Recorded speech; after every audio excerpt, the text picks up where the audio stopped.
There was silence in the land. Not peace, just silence. The kind that settles when nothing dares move.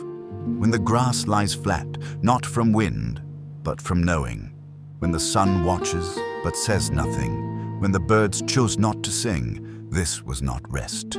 This was not calm. This was the breath before a scream, the hush before thunder. The land was holding its breath. It had seen storms before. It had buried bones. It remembered names long forgotten. And now it waited again for another name to be carved into its silence. A boy, barely more than a child, pushed the plow forward.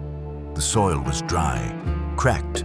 It groaned beneath the blade, not from pain, from memory. His hands were blistered, but they did not tremble. His arms thin, but not weak. He wasn't farming. He was digging into something deeper, into grief, into anger, into the question that never left him. Why must we suffer to eat? The plow groaned. The boy breathed, and the field swallowed both.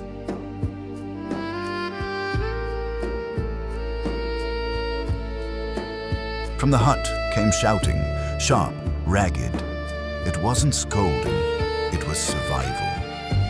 His mother's voice cracked, not from rage, but from fear. The kind of fear that grows with every season.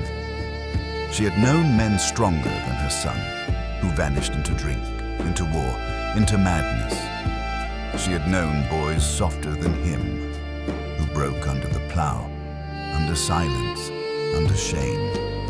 Her shouting was a shield, and when she paused for breath, even the wind dared not move.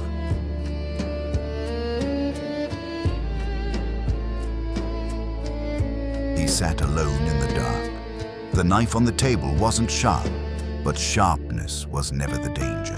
It was just a blade, just a piece of metal.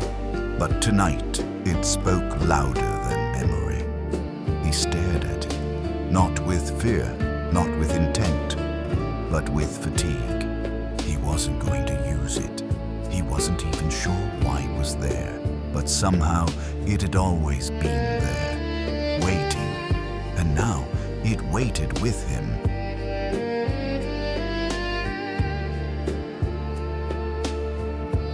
The mirror was cracked. It had been for years, not from violence, from time. He looked anyway, not at his face, but at the absence behind it. What looked back wasn't cruel, wasn't kind. It was the face of a man not yet made, the echo of choices not yet taken. He tried to smile. The mirror didn't answer. Only the candlelight shifted, and in its flicker, he saw the storm he was becoming.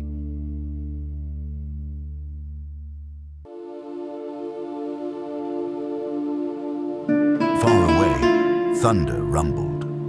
Low, distant, the kind you feel in your ribs before your ears.